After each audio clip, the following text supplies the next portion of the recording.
Bismillahirrahmanirrahim. Alhamdulillah, salatu wassalamu ala Rasulillah wa ala alihi wa sahbihi wa mawalah, amma ba'd.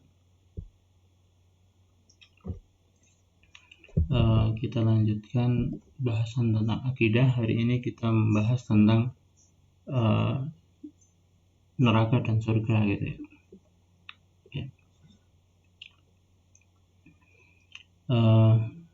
Pertama kita mulai dulu dari neraka, karena susunan di buku aslinya memang neraka gitu ya. Neraka duluan daripada surga. Nah, neraka dan surga itu adalah dar, satu negeri, satu tempat yang disediakan oleh Allah untuk keabadian. Jadi ketika apa yang kita lakukan di dunia ini, maka kita akan masuk ke alam berikutnya, namanya alam akhirat, dan di dalam alam akhirat itulah kita akan masuk ke surga atau ke neraka. Yang di sana ada khulud, di sana ada khulud, ada keabadian di sana. Nah, kita langsung saja. Dari sisi penciptaan, bahwasanya surga dan neraka itu sudah diciptakan oleh Allah Subhanahu wa ta'ala. Jadi hari ini surga itu sudah ada, neraka juga sudah ada. Adapun dalil yang sering dipakai adalah firman Allah Subhanahu wa ta'ala dalam banyak ayat. Ketika Allah berfirman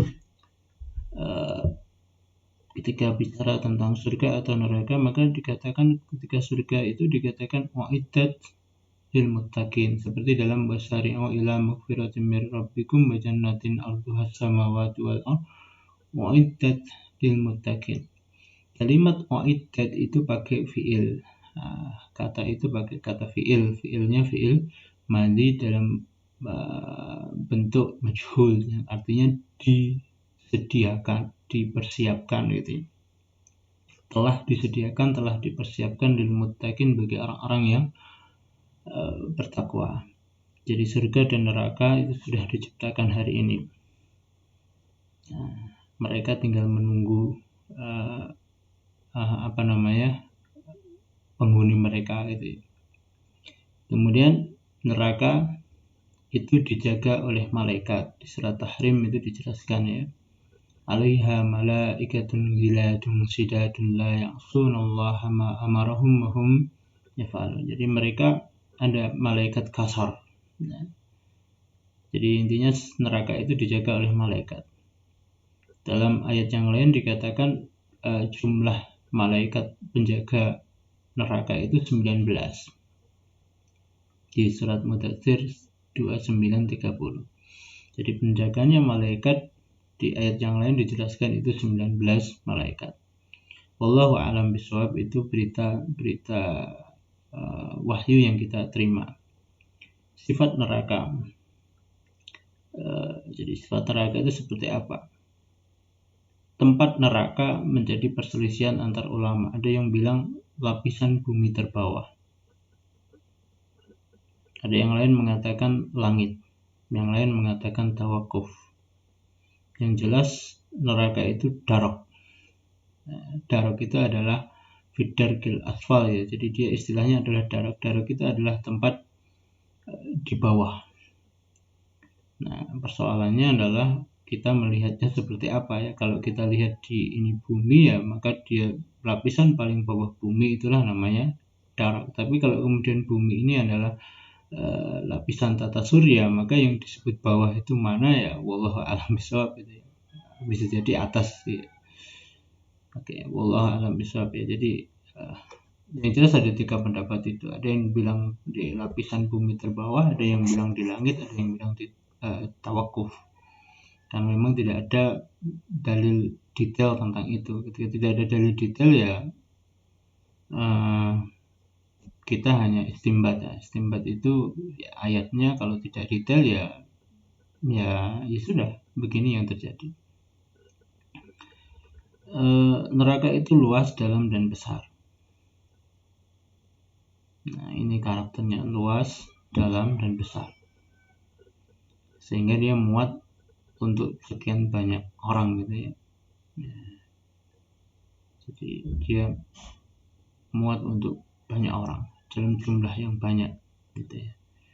Kemudian neraka itu bertingkat. Ada neraka yang paling atas dan ada neraka yang paling bawah. Konon yang paling bawah itu Jahanam. Konon ya. Kalau itu lapisan ya. Ada yang bilang itu bukan lapisan tapi pintu gitu ya. Ada pintu Jahanam, ada pintu ini gitu ya. Allah alam bisawab tentang itu ya. Tapi intinya neraka itu bertingkat. Konon yang paling bawah itu ada tadi penempatnya adalah orang munafik. Kenapa bukan orang kafir? Tapi kenapa orang munafik? Itu menunjukkan jeleknya orang munafik. Dosa dia dua. Kalau orang kafir itu dosanya menentang. Kalau dosa dia itu dosa menentang dan dosa menipu. Oke. Pintu neraka itu ada 7. Nah, tadi ya sakor dan sebagainya itu ada yang bilang itu pintu, ada yang bilang tingkatan. Tapi pintu neraka itu jelasnya adalah ada 7.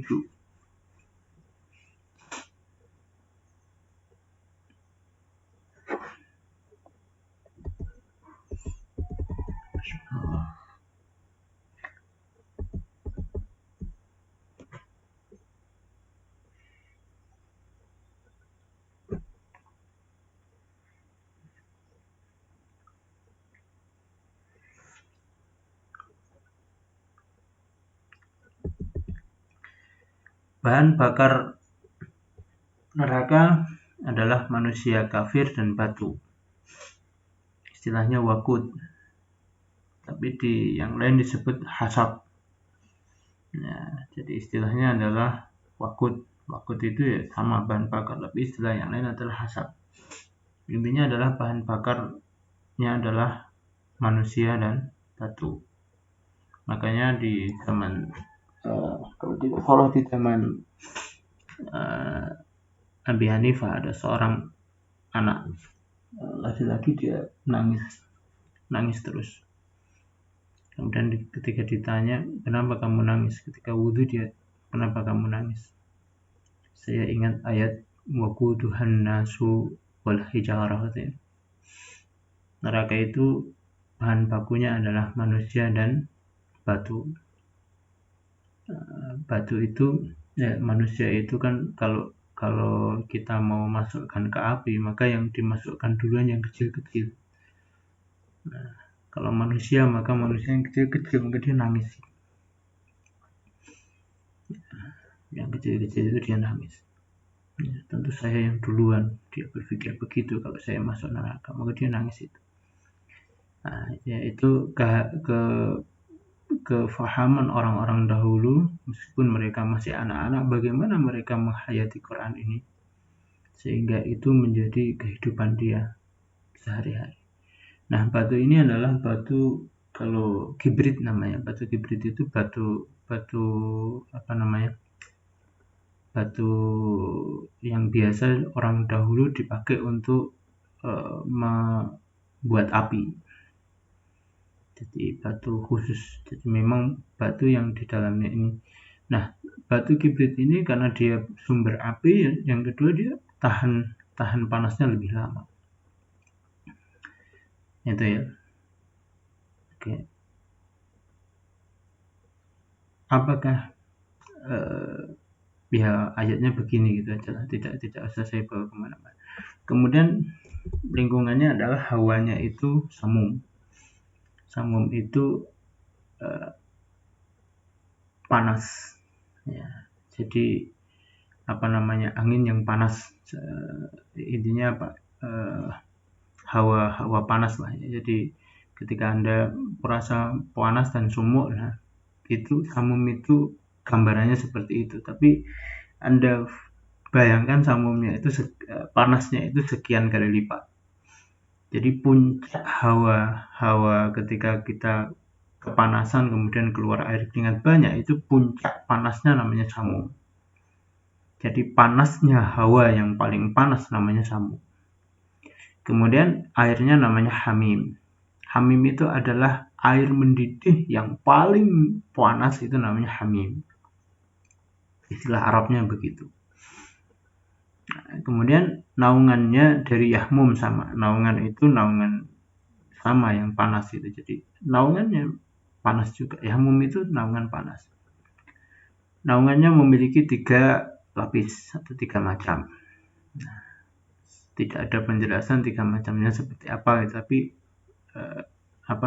fidilin salas kata Allah itu. Jadi 3 lapis atau 3 macam. Neraka itu melumat segala sesuatu dan membakar kulit. Jadi yang masuk di situ dilumat itu kayak orang makan itu ya. Jadi itu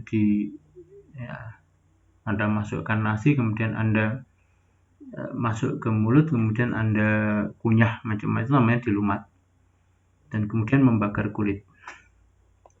Nah, panasnya api neraka itu 70 kali lipat api di dunia. Jadi kalau di dunia ini ada yang disebut samum, misalkan itu, maka samum itu adalah 70 kali panas samum di dunia. Nah, kalau kita pakai mafhum mukhalafah gitu, maka di surga pun juga sama. Maka itu kenikmatan di dunia ini maka 70 kali lipat dari kenikmatan di dunia. Jadi kalau kita merasa nikmat ngobrol kongko begitu ya, maka kongkonya di surga itu 70 kali lipat yang sama. Nah, kemudian kita bicara detail ya, karena detail ini tidak mungkin kita peroleh pakai akal. Jadi detail ini memang ada di wahyu. Jadi tidak mungkin Nabi bicara hanya pakai pikiran dia. Seperti juga kalau kita ini secerdas apapun, kita nggak bisa membayangkan ini dan memastikan 70 begitu ya, 70 kali lipat itu nggak bisa. Dari mana kita itu hal gaib? Ya kecuali kita ngira-ngira aja ya. Nah, oke. Kita bicara detail. Detail ini berdasarkan wahyu. Nah, persoalan apakah benar ini secara besok neraka begini, surga begini atau tidak, itu amrun ghaibi. Kebenarannya harus dilihat gitu. Jadi, harus dibuktikan ke sana dulu. Kalau nggak ke sana ya nggak bisa. Kalau kita mau nolaknya maka pakai akal. Neraka nggak ada. Itu hanya pikiran kita gitu. Nah, dalil kamu apa? Logis. Logika kita begini ya. Bagaimana kita bisa tahu begini, misalkan begitu ya, ada yang bilang begitu. Maka jawaban itu juga bisa dibantah dengan logis. Atau menurut perasaan saya, nah itu juga dibantah dengan perasaan. Tapi kan itu perasaan, pikiran ini kita ngobrol pada sesuatu yang dia bukan materi. Ketika dia bukan materi, maka sehebat apapun kita berdebat, maka bukti yang nyata ya Anda harus ngalami sendiri kan gitu. Maka ada anekdot itu kan, ketika ada tiga orang yang diberitahu bahwasanya mereka diperintahkan masuk ke suatu gua. Ketika di gua, kemudian ketika kamu masuk gua, maka ambillah apa yang kamu ambil, yang bisa kamu ambil. Nah, ambil saja. Isinya apa? Pokoknya ambil saja. Yang satu yang patuh, kemudian dia pokoknya ambil. Ya. Dia ambil, bawa bakor atau bawa plastik atau bawa apapun lah. Ya, dia ambil, kemudian dia bawa keluar. Yang satu, aku ambil aja secukup saya lah, nggak perlu membebani tubuh saya, dia ambil secukupnya. Yang satu, ngapain ngambil, gelap juga kita nggak tahu. Ketika keluar, maka yang bawa tadi karung tadi, ketika dia keluar maka dia terpana. Kenapa? Alhamdulillah saya membawa karung tadi. Dia buka, ternyata di situ emas. Yang ngambil secukupnya, aduh kenapa saya nggak pakai karung tadi, nggak bawa karung itu. Kemudian dia berpikir lagi, ya, tapi lumayan lah saya masih dapat begini daripada saya nggak ngambil. Yang nggak ngambil, maka dia merasa rugi. wah kenapa saya nggak ngambil? Artinya apa? Kasus ini persis seperti analogi ini hampir sama ketika kita bicara tentang surga dan neraka. Jadi jangan pakai akal gitu. Jangan akal bahwasanya wah di sana ada batu-batu. Itu kan akal kita kan begitu. Ya, akal itu bisa dibantahkan, ya bisa jadi di situ ada emas juga kan gitu. Seperti juga surga itu kan pikiran kita, ilustrasi kita, bagaimana kita begini, ya itu bisa dibantahkan. Ya kalau ilustrasi kita, maka ilustrasi itu juga mungkin benar kan. Ada banyak bukti logis yang bisa misalkan apa? Kalau tidak ada surga dan tidak ada neraka, maka keadilan ini, maka rugilah mereka yang setiap hari dizalimi orang kan gitu. Ketika baru didolimi orang nggak sempat membalas dan tidak membalas, dia mati dengan perilaku zalim yang dilakukan oleh manusia. Kemudian sampai akhirnya dia tetap dizalimi, maka dia bilang kenapa Allah ciptakan dia dizalimi terus? Maka dia bisa protes ke Allah. Dan kapan protesnya kalau tidak ada akhir? Ini kalau kita pakai. Jadi kita bicara ini jangan bicara wah ini hanya kira-kira gitu. Ini hanya eh, apa namanya, ada orang bilang ini hanya candu begitu, ini hanya apa namanya, kira-kira orang aja. Bukan begitu, itu pikiran anda bisa dibalas dengan pikiran yang sama. Tapi kita bicara detail ini seperti ini yang ada di wahyu. Anda percaya atau tidak percaya, buktinya adalah ketika kita melihat. Bukan buktinya, kebenarannya bukan pada sehebat apapun kita berargumentasi. Karena argumentasi itu hanya satu pikiran. Seperti tadi ketika soal masuk gua tadi, bukan hebatnya kita berargumentasi bahwa di situ ada batu dan sebagainya, tapi buktinya adalah saat kita udah masuk dan keluar. Demikian juga surga dan neraka adalah buktinya ketika kita masuk ke dunia akhirat begitu ya, ke lapis akhirat, ke alam akhirat, dan kemudian kita akan lihat di sana. Tapi kalau saya jelas percaya bahwasanya surga neraka itu ada. Kenapa? Yaitu tadi logika yang kita pakai adalah alangkah ruginya mereka-mereka yang dizalimi dan tidak ada waktu untuk membalas gitu ya.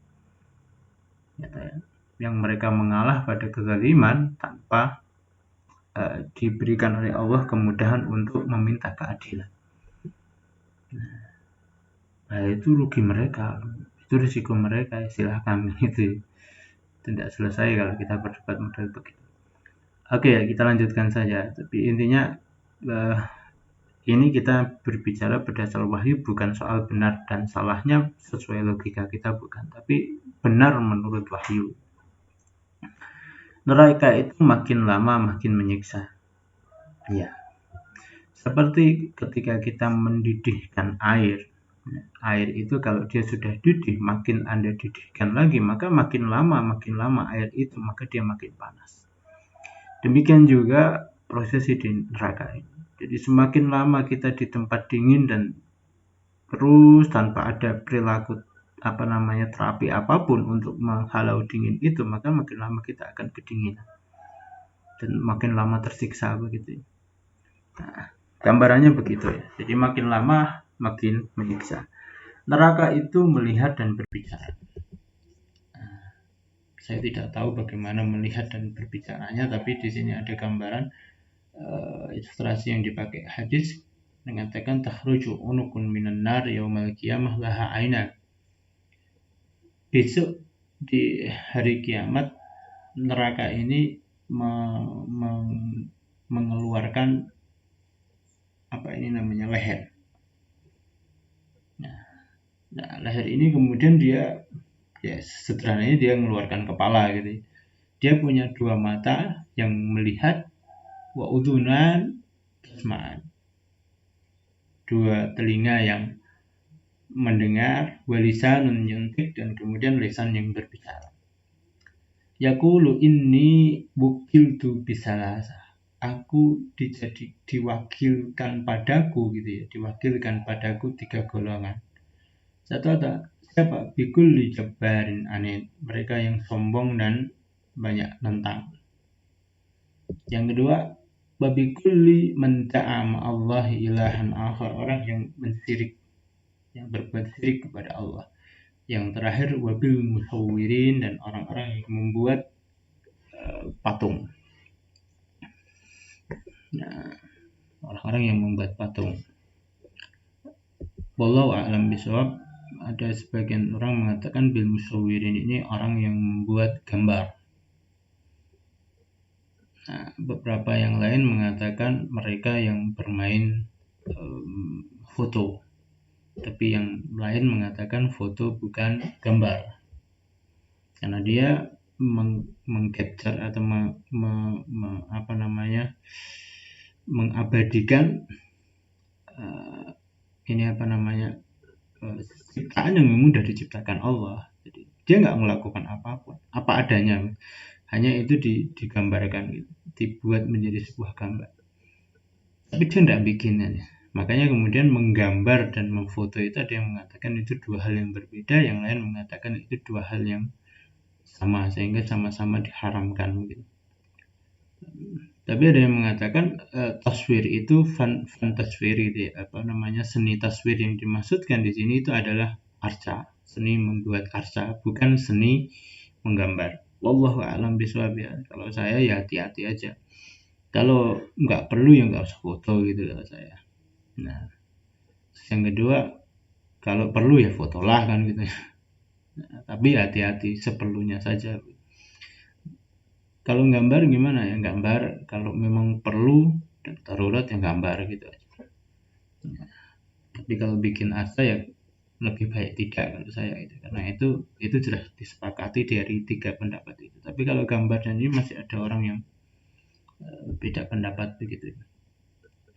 Wallahu a'lam bishawab ya. Jadi sesuatu yang disepakati ya kita berusaha menjauhi, sesuatu yang diperselisihkan ya kita berusaha menghindari atau menyedikitkan untuk menggunakannya. Gitu ya. Neraka itu dapat dimimpikan manusia. Ya. Jadi neraka itu bisa dimimpikan. Kisah Abdullah bin Umar ibn Khattab. Jadi suatu saat Abdullah bin Umar ibn Khattab ini mimpi.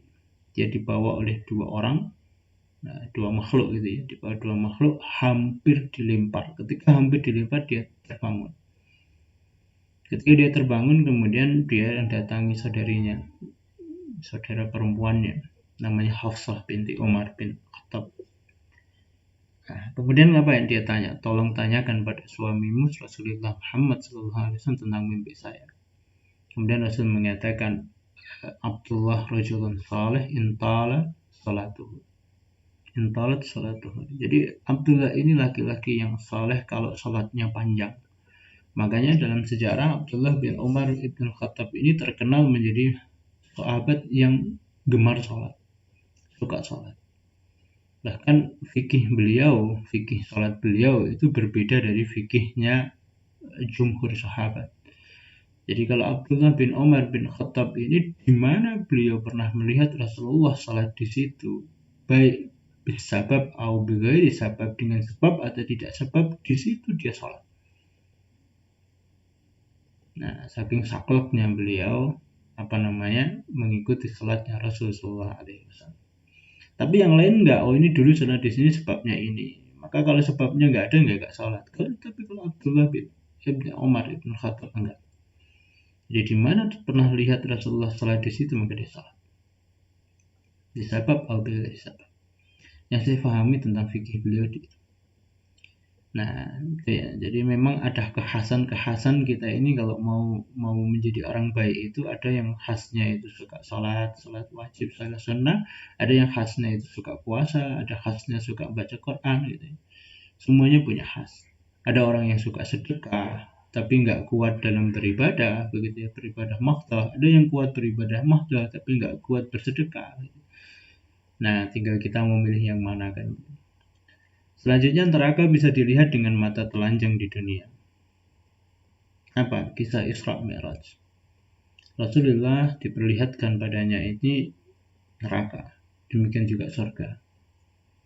Dan juga kisah sekarat manusia. Jadi nanti kalau orang sekarat itu, kalau dia orang mukmin maka akan didekatkan padanya itu surga. Sehingga dia bisa melihat apa yang bakal dia temui sehingga dia tersenyum. Makanya rata-rata orang mukmin meninggalnya tersenyum. Demikian juga orang yang tidak mukmin, orang kafir gitu ya. Maka dia akan diperlihatkan neraka, maka dia akan ketakutan. Maka rata-rata kematian orang-orang yang tidak mukmin itu dalam posisi ketakutan. Wallahu a'lam bishawab. Neraka itu telah mempengaruhi alam dunia. Musim dingin adalah bentuk nafas neraka dan musim dingin adalah bentuk nafas neraka dan musim dingin juga nafas neraka yang lain. Maksudnya musim panas ya. Jadi kalau ada musim panas, musim dingin itu ada efek dari surga dan neraka, efek dari neraka. Ini menurut riwayat. Seperti juga nanti ketika kita bicara ada sungai-sungai di dunia ini yang konon sumbernya dari surga. Sungai Efrat dan Sungai Nil. Wallahu a'lam bishawab tentang persoalan ini, bagaimana kita menghubungkannya, dan itu adalah saya tidak menguasai tentang bab itu, tapi intinya ada memang riwayat mengatakan panasnya musim panas itu memang min faih an-nar gitu. Itu dari panasnya neraka. Itu juga dengan dinginnya itu juga dinginnya neraka. Allah. Yang bagus ya mu'tadil gitu. Artinya kalau begini makanya ada beberapa orang yang memahami ketika ada bencana di dunia ini maka itu karena maksiat.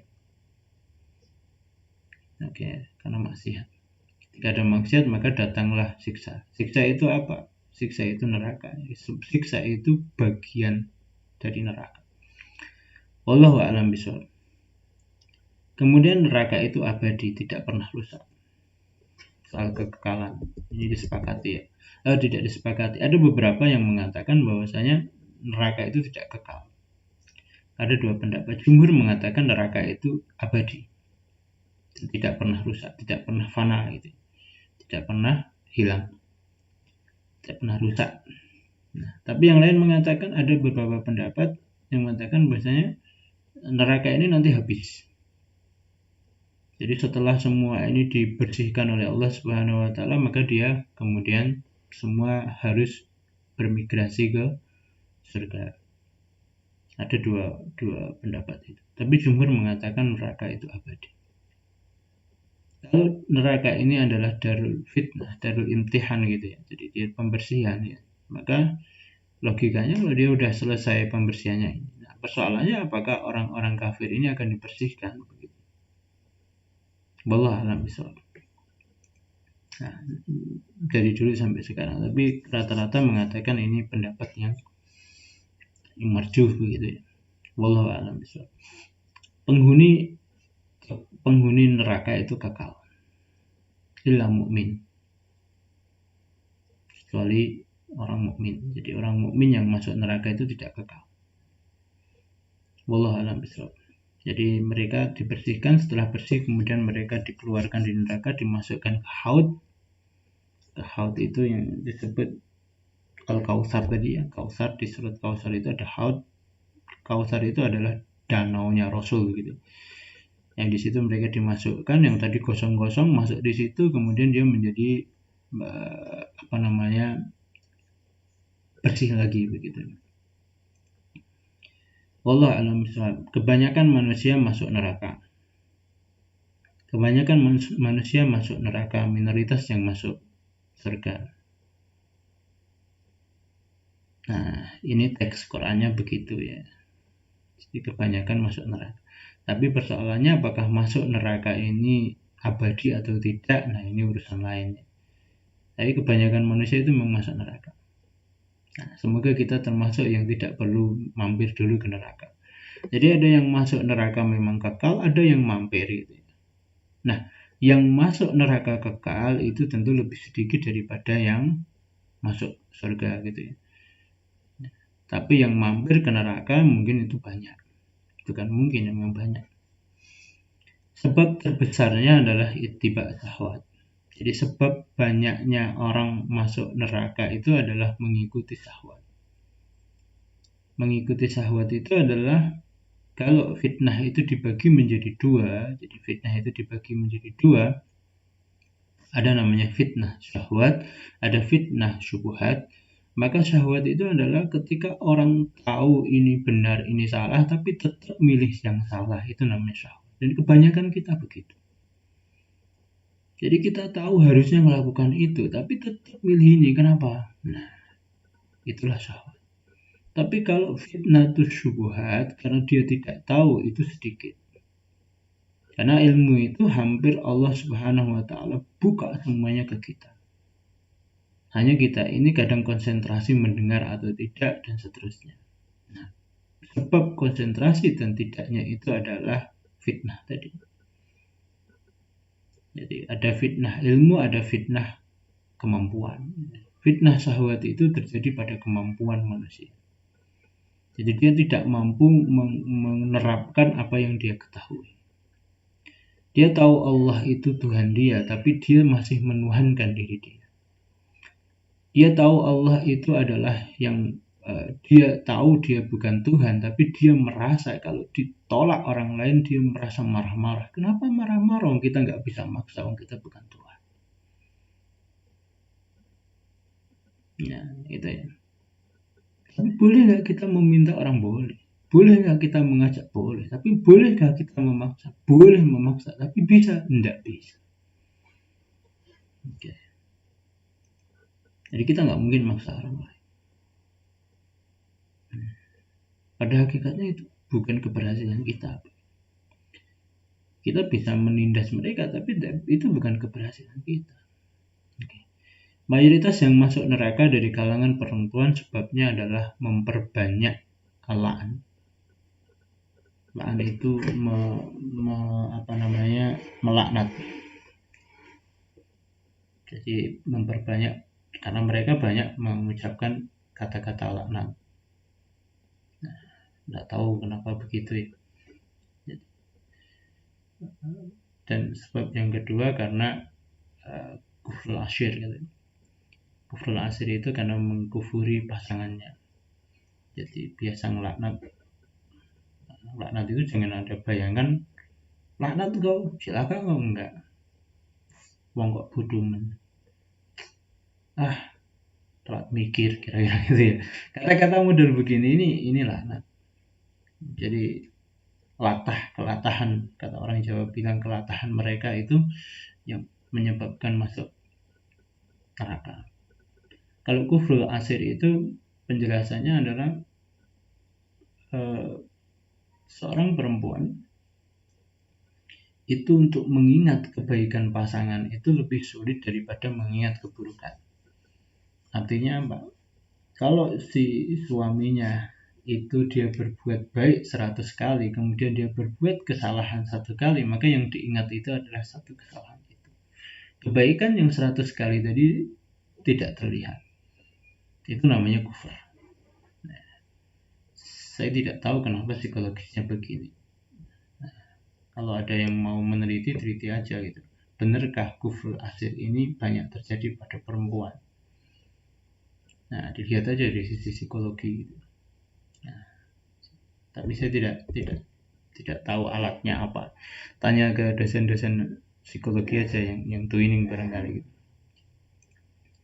Kemudian tubuh diraksasakan. Jadi tubuh manusia dibesarkan. Kenapa dibesarkan? Untuk lebih menyiksa mereka. Jadi kalau tubuhnya kecil, itu kan rasa siksanya kan tidak terasa banget gitu ya. Sudah terasa tapi tidak terasa banget, kira-kira begitu. Biar lebih terasa, kira-kira begitu ya. Maka dibuat tubuh itu menjadi besar. Tubuh manusia yang masuk neraka itu tubuhnya dibuat besar atau raksasa. Gerahamnya sebesar gunung Uhud, lebar tubuhnya 70 hasta. Nah, ini beberapa riwayatnya ya. Wallahu a'lam bishawab, nanti bentuknya seperti apa gitu. Apakah masih tampan seperti Anda? siapa-siapa yang di dunia ini masih tampan gitu ya, saya nggak tahu. Tapi intinya ini ada riwayat begini. Makanan penghuni neraka adalah ad-dari. Dori bukan dari ad-dori. Ad-dori itu makanan berduri. Atau definisi Qur'annya adalah la yusmin wa la yughni min ju'. Ad-dori itu adalah makanan yang tidak membuat gemuk dan tidak mengenyangkan. Kalau bahasa kita ciki, nah ciki-ciki gitu. Nah, Anda makan banyak sekalipun ya nggak bakal kenyang gitu, dan tidak membuat Anda gemuk gitu. Nah, itu bagian. Makanya kalau beberapa orang mengatakan nggak usah makan ciki lah. Nah, ciki itu enggak, itu bagian dari neraka, bagian dari dori gitu. Zakum itu makanan berduri. Nah, zakum itu keluar dari kepala iblis. Tapi ya intinya itu adalah kalau kita bayangkan ya semacam kedondong gitu ya, tapi dia berduri. Wallahu a'lam bishawab. Semacam saya bilang semacam itu seperti itu bukan dondong gitu ya. Jangan ada bilang zakum itu dondong gitu ya, jangan. Minumannya adalah al-hamim. Hamim tadi saya bilang ke Anda air mendidih di tingkat didih yang paling didih dikalikan 70 kali didihan. Pendidihan jadi dunia yang paling mendidih, paling panas yang paling mendidih, terus kemudian itu 70 kalinya. Al-Ghislin itu dingin, yang paling dingin. Al-Ghasak atau Al-Ghasak, Ghislin atau Ghasak sama. Kemudian nanah. Al-Mahl, saya lupa Al-Mahl itu apa ya. Kalau nggak salah itu apa namanya, didihan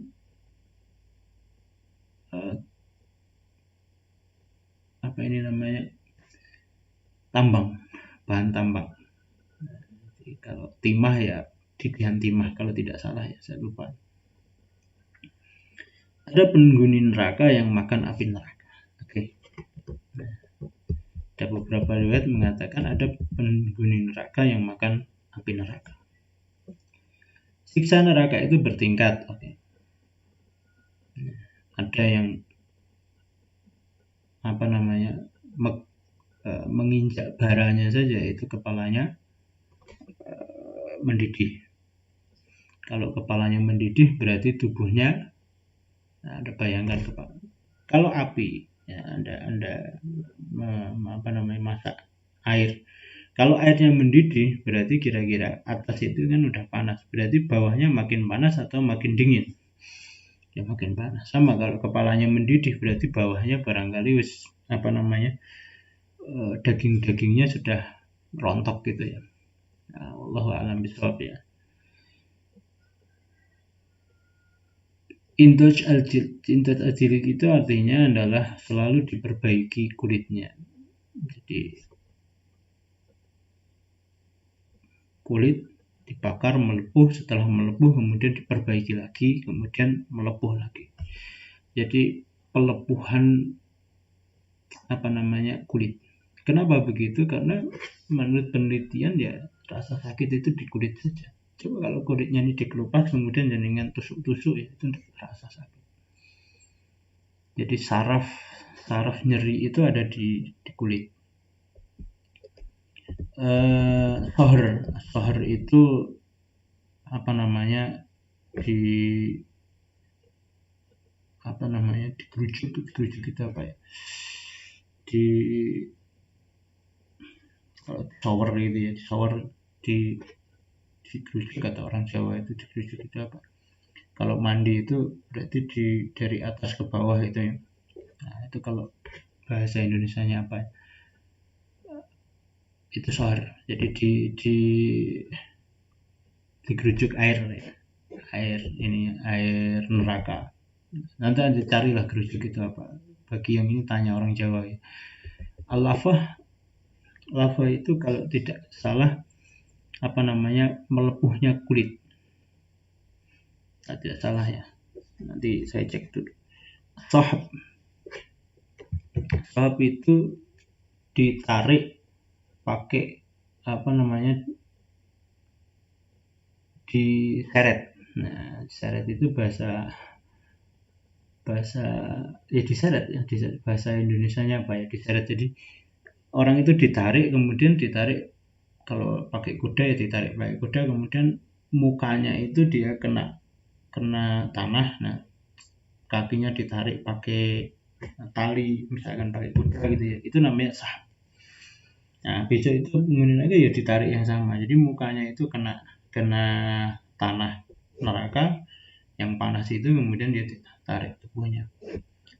Nah, kemudian taswidul wajah itu adalah menggelapkan wajah, mukanya dibuat gelap.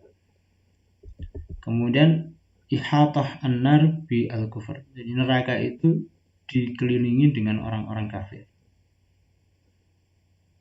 Nah, kemudian itla an-nar alal afidah, jadi neraka itu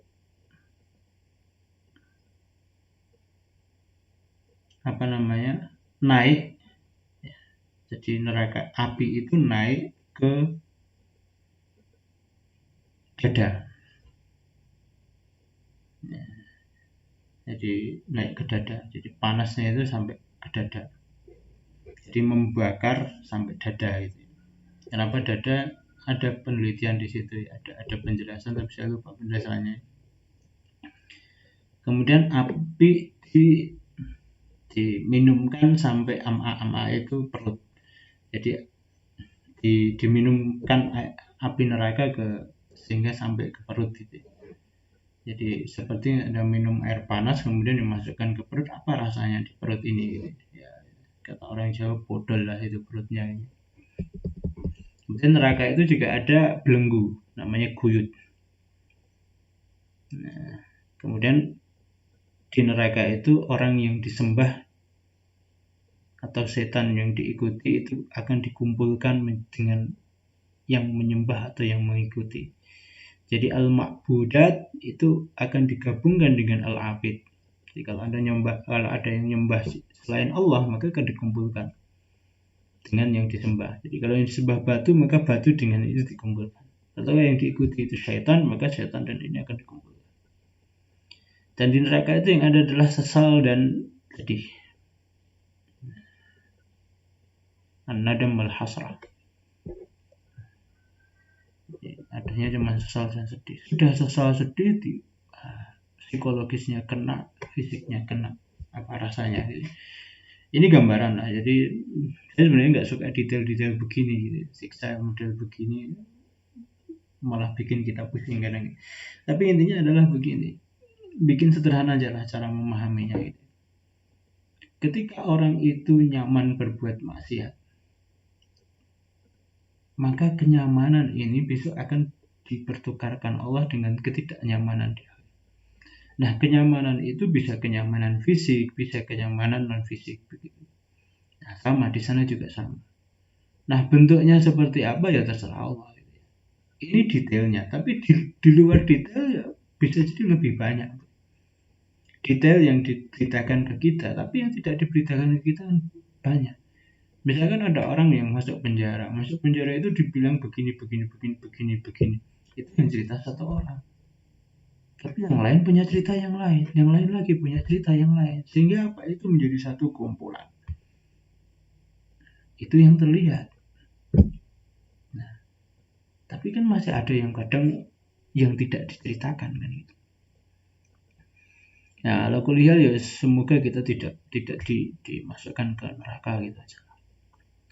Kemudian amal penghindar neraka. Jadi kalau kita ingin terhindar dari neraka, maka ada beberapa amal yang memang diperjelas itu memang menjadi sebab kita tidak masuk ke neraka.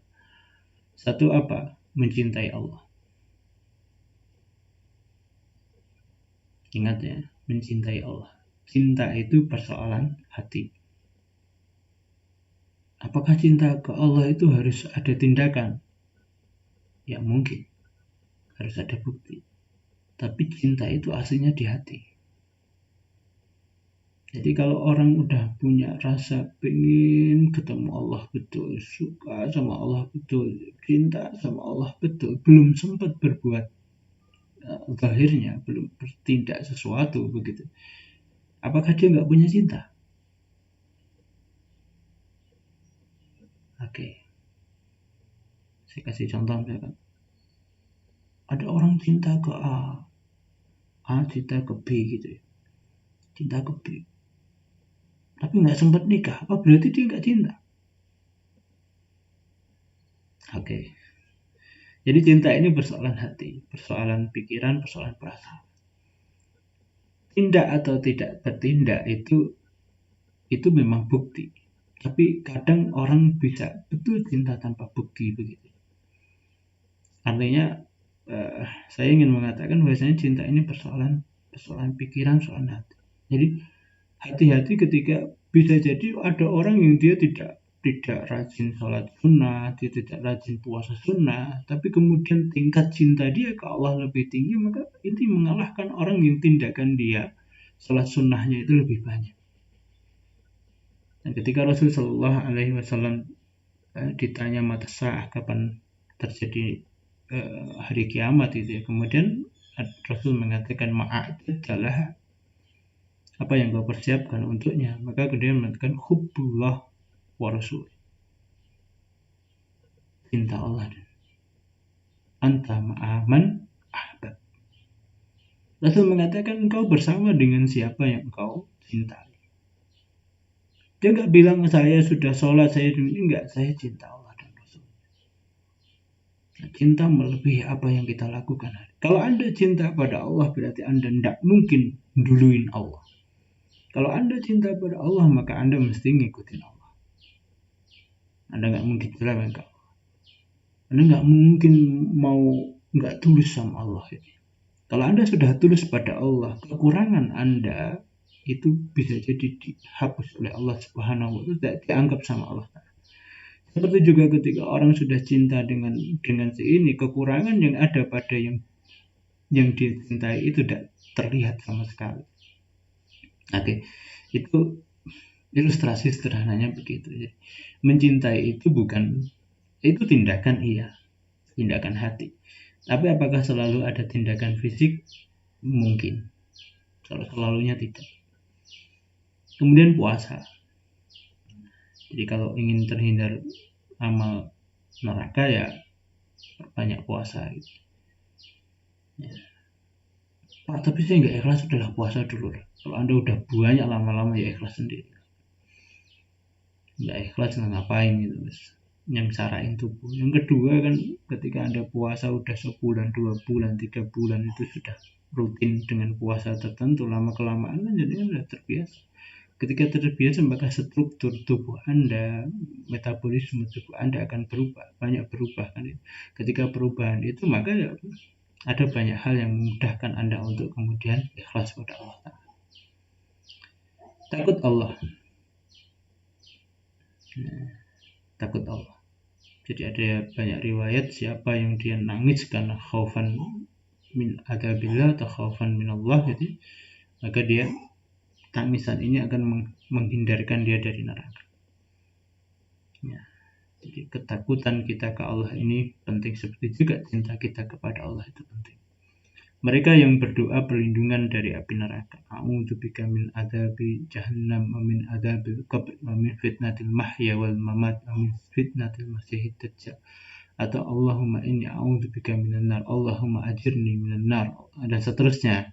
Nah, ketika itu bersamaan dengan waktu ijabahnya Allah, maka Anda diijabahi. Ketika diijabahi maka insya Allah ya terbebas dari neraka. Persoalannya adalah doa ini bareng sama ijabahnya Allah atau enggak. Hanya husnudzon kita bareng sama waktu ijabahnya Allah. Wallahu a'lam bishawab. Nah, ini dulu persoalan neraka ya. Nanti persoalan surga setelah ini ya. Setelah ini insya Allah nanti persoalan surga. Jika ada pertanyaan silahkan di grup dulu, atau kalau open learningnya sudah aktif ya silahkan di open learning. Saya mohon maaf ketika banyak kesalahan. Subhanakallahumma bihamdika asyhadu an la ilaha illa anta astaghfiruka wa atubu ilaik. Assalamualaikum warahmatullahi wabarakatuh.